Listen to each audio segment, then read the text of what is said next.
Assalamualaikum warahmatullahi wabarakatuh. Di sini saya akan menjelaskan tentang sumber daya yang dibutuhkan dalam usaha makanan internasional.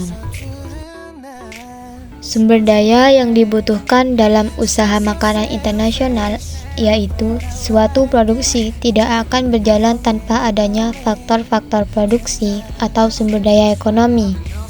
Faktor produksi adalah setiap benda atau jasa yang digunakan untuk menciptakan, menghasilkan, atau meningkatkan nilai guna suatu barang atau jasa.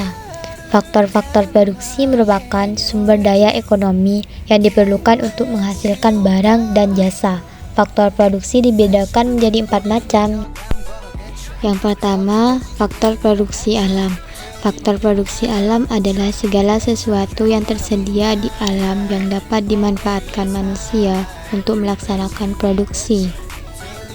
Faktor produksi alam yang digunakan untuk usaha makanan internasional yaitu air.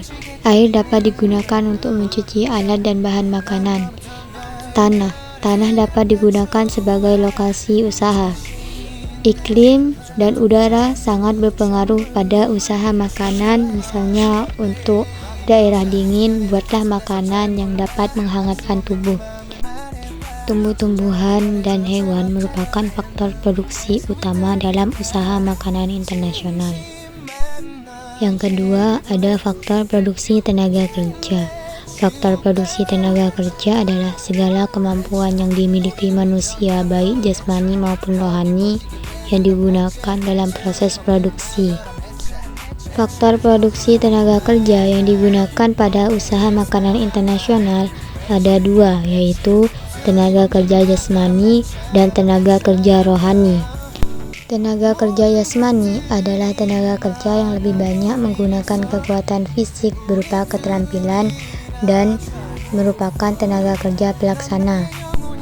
Dan tenaga kerja jasmani ini dibedakan menjadi 3 macam, yaitu yang pertama, tenaga kerja terdidik. Tenaga kerja terdidik adalah tenaga kerja yang memerlukan pendidikan khusus sebelum memasuki dunia kerja, misalnya chef, dokter, dan lain-lain. Yang kedua, tenaga kerja terlatih. Tenaga kerja terlatih adalah tenaga kerja yang memerlukan latihan keterampilan sebelum memasuki dunia kerja, misalnya arsitektur, tukang masak, dan lain-lain.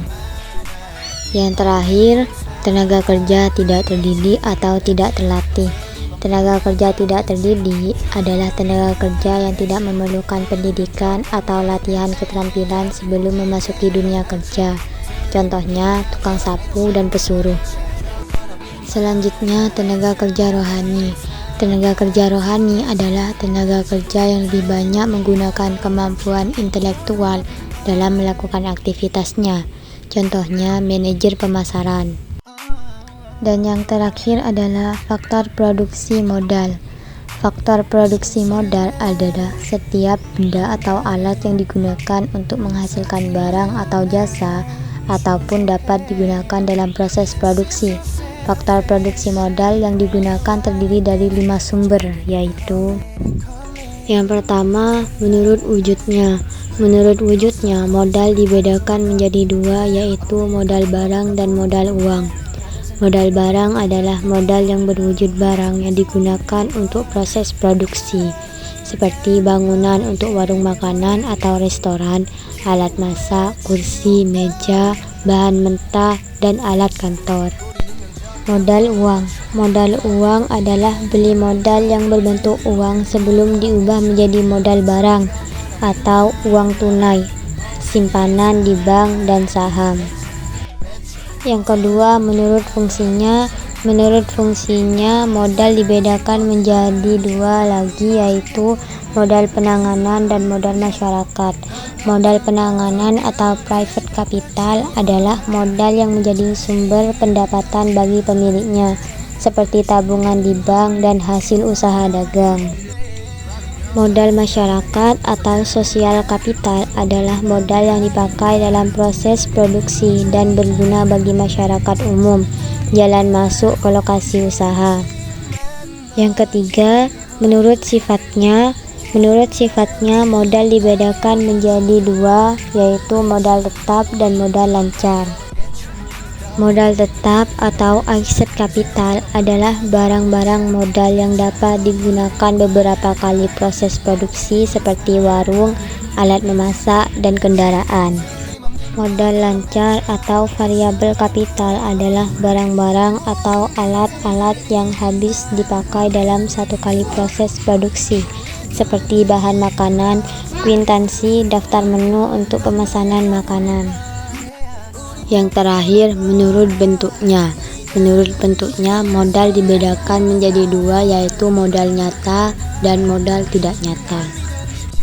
Modal nyata atau konkret adalah barang yang nyata atau berwujud yang digunakan dalam proses produksi, contohnya peralatan memasak dan bahan baku.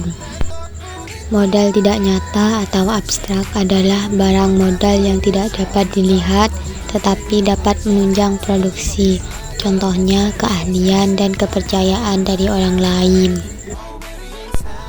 Sekian penjelasan dari saya tentang ide dan peluang usaha makanan internasional. Semoga bermanfaat untuk kalian semua. Terima kasih sudah menonton.